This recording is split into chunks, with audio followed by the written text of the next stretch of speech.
Bismillahirrahmanirrahim. Bismillahirrahmanirrahim. A'udhu billahi minash shaitanir rajim. Bismillahirrahmanirrahim. Alhamdulillahi rabbil alamin. Wa sallallahu ala Muhammad wa ali Muhammad. Zaɓar shugaba a musulunci Allah ne yake zaɓar shugaba. Al'amarin Ubangiji babu shawara a ciki, ya riga ya zaɓi manzon Allah, ya kuma zaɓi 12 daga halifofinsa a matsayin jagoran al'ummar musulmi har zuwa alkiyama ta tashi. Shi yasa manzon Allah yake cewa har alkiyama ta tashi su ne shugabanni, su ne za ka yi riko da su ne za ka riƙe addini a wajen su. Mu mun imani su ne dai wanda manzon Allah ya ce ya bar mana littafin Allah da ahalin gidansa, kuma ya yi bayanin ahalin gidansa, ya kuma bayanin su ne za a karɓi addini wajen su, kuma ya yi bayanin su ne halifofinsa. Hatta da halifa, kowa ya zama halifa na mutane dole ya bi halifan Allah. Wani mutum ya zo ya ki karɓa daga sai na Ali, halifa na biyu ya daka mishi tsawa ya ce wannan shugabana ne kuma shugabanka, a gane wannan. Halifa na biyu Umar bin Khattab ya daka wancan tsawa ya ce wannan shugabana ne, wato Ali shugabansa ne kuma ya ce shugabanka, ya ce kuma wanda wannan ba shugabansa ba ne ya halaka. So da haka mutane suna cakuɗa abu biyu, idan jagora mutane suka zaɓe shi wannan sai su yi shawara su zaɓe su tsakaninsu ne bisa yarjejeniya, amma jagoran da Allah ya zaɓa dole kowa ya mishi bai'a, dole kowa ya wilaya da shi har kiyama ta tashi, na farkon su Ali, na ƙarshen su Imam Mahdi. So da haka a tsarin siyasa da muke cewa jagora ya zama ya ɗora kansa, wannan wani abu ne wanda ya shafi mutane. Kamar yau gwamnatocin da muke da su duk na mutane ne, ba na Allah ba ne. Duk hukumomi ne da mutane su suke zaɓar shugabanni. Wannan ya saba da wanda Allah ya zaɓa su, manzon Allah da alayensa su 12 ya bambanta da wannan. Wancan wani abu ne da wanda yake ya ta'allaka da imanin mutum da wajibi ya bi me suka ce.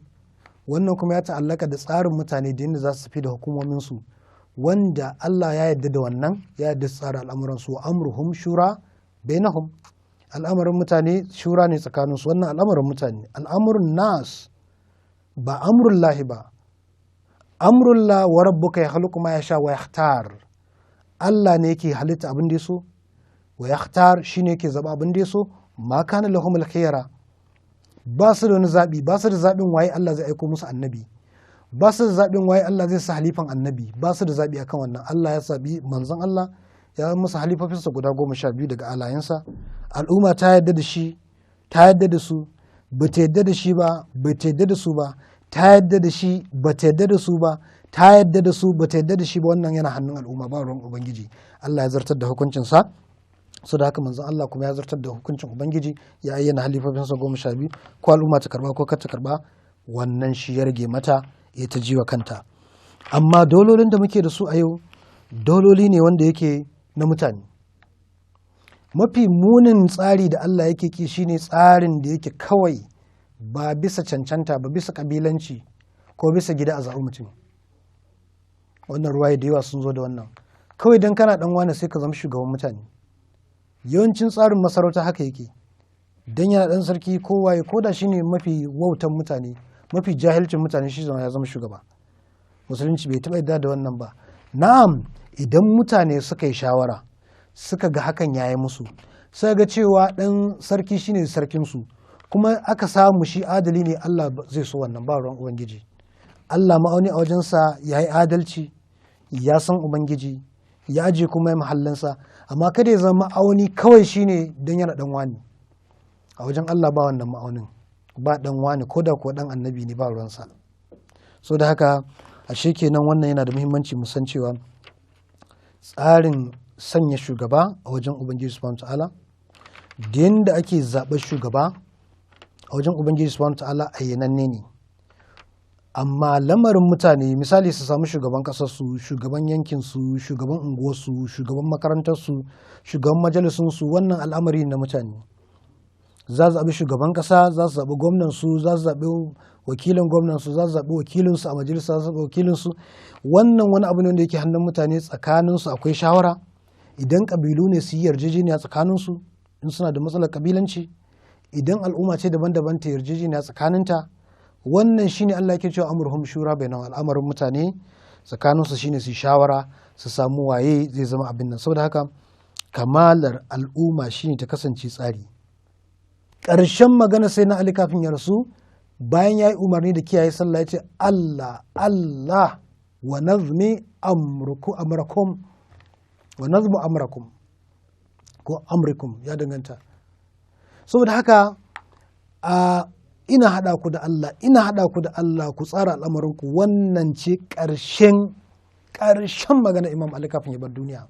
Tsara lamarinku. Wannan abu yana da ban mamaki a ce ƙarshen maganarsa. So da haka al'umma Najeriya misali za ta iya ɗaukar tsara al'amarinta, ta zaɓi shugabanta bisa yarjejeniya, ta tsara al'amarinta ta ce ga yadda take so ta bi. So da haka sai ta yi ƙoƙari ta samu mutumin da zai zama ya zo mata da jagoranci da sauransu, ba mutum kusanci. Shi yasa ma za mu ga batun jagorancin da manzon Allah ya sanya ɗan uwansa a matsayin halifa na al'ummar musulmi ba don yana jininsa ba ne, wannan ba don wannan ba ne. Ubangiji subhanahu wa ta'ala shi kan yi mutane ya zaɓe su ya tsarkake su, yakan yi annabi sai ya tsarkake zuriyarsa domin ya zaɓe su, abin da ya kenan. Wani annabin baya zaɓa daga zuriyarsa ya yi. Annabi Musa ba a zaɓa daga 'ya'yansa ba, an zaɓa daga me? Daga annabi Yushau ya zaɓa Allah. Harun ɗan uwansa ne an ji, amma Yushau fa ya zaɓi Yushau. Annabi Suleiman da aka zaɓa masa Asif Barha ya zamanto wasiyinsa, aka zaɓe shi aka tsarkake shi ba. Saboda haka amma Ali Ibrahim da Ali Imran da Ali Muhammad su Allah ya zaɓe su daga cikin tsatsan 'ya'yan annabawan ne, sai tsarkake su. Amma yawanci da yau annaba za mu ga daga cikin wasu zuriyar nema Allah ya zama sam'un shafa. Me alaka sam'un shafa wasiyan annabi Isa da annabi Isa? Me alaka sauran wasiyan annabi Isa 11 bayan shabun safa? Za mu ga dukkanin su Allah ne ya zaɓe su, ya sanya su wasiyai kuma sanya su hujja akan mutane. Shugabannin al'umma da su al'umma dole su miƙa wuya gare su, su karɓi addini daga gare su, in ba haka ba su yi mutuwar jahiliya. Shugaban da ake cewa baka yi bai'a gare shi ba, baka yi imani da wilaya sauka mutuwar jahiliya, ba shugaban kasa ba ne. Wannan su ne wanda shugabanni da Allah ya zaba, amma shugaban kasa shi bisa tsari da al'umma takan yi tsari ta zaɓe shi domin shi kuma ya aiki da abin da Allah da manzo da kuma hankali suka tabbatar. So da haka batun kusanci babu shi a cikin zaɓen shugaban kasa, batun nasaba babu shi, batun ƙabila babu shi, batun ƙaddarawa babu shi, batun shekaru babu shi, batun mace ma babu shi.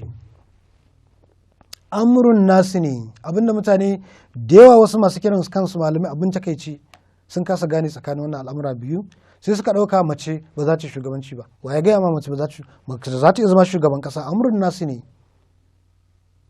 Babban kuskuren shine sun ɗauka wannan shine ake cewa wanda ya mutu baka imani da wilayarsa ba kai mutuwar jahiliya. Wannan amrun nasu ne, shugaban ƙasa amrun nasu ne, al'amuran mutane ba amrun lahi ba ne. Allah ya danka mutane masu hankula. Akwai hukunce-hukuncin da Allah ya sanya shi hannun masu hankula, masu adalci. Ya hakuma bi zawai adalin minkum.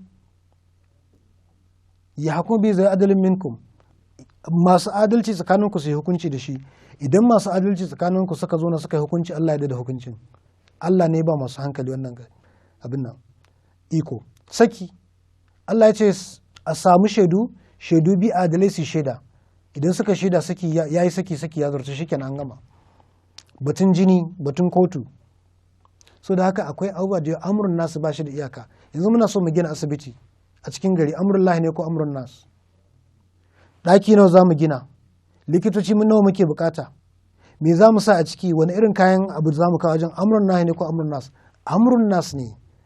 Allah ya mutum da hankali sai ya fawwala masa abubuwa da yawa yi, amma ya ce ya kiyaye, ya sa masa iyakoki kada ya saba masa a ciki shikenan, amma ya tsara.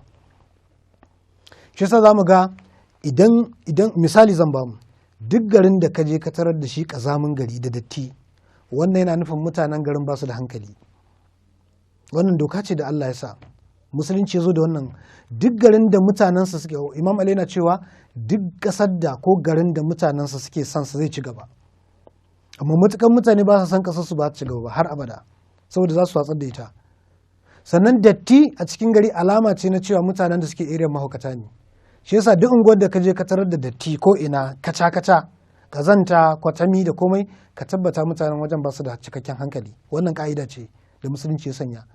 Amma musulunci ba zai zo ya ce maka gari ga yadda za ku yi gari ba, a ya ce maka in ka ga kazanta a cikin gari mutanen garin in ka ce musu mahaukata ba kai laifi ba, wannan mahaukata ne dama ba su da hankali.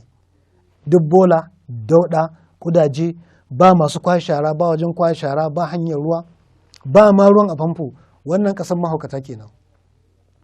Idan sun gyara to sai ka tabbatar da sun zama masu hankali, garinsu da tsafta. Abin takaici irin kasashenmu, idan muka kalli kasashenmu za mu ga garuruwan ga fili Allah ya yi sabuwar unguwa, amma ba lokon da motar kashe gobara za ta shiga, ba lungun da motar ɗauko mutum daga asibiti za ta yi, ba lungu. Mutane sun saba rayuwa kamar rayuwar shekara 1000 baya, cewa hanya ana yin ta ne don doki ya wuce ko jaki. Yanzu mota ce, yanzu da bukatar hanyoyin ruwa, da hanyoyin ruwa daji ne a kusa da ku, gidaje yan kaɗan ne, amma yanzu kowa yana wanka gida ruwa yana kwararowa. Da ya je ya samu wani fili ya yi wanka shi kenan, yanzu gidaje ne daban ɗaki da komai. Amma har yanzu tunanin mutanenmu na shekara 1000 baya shine a yanzu, saboda haka dole a samu matsala.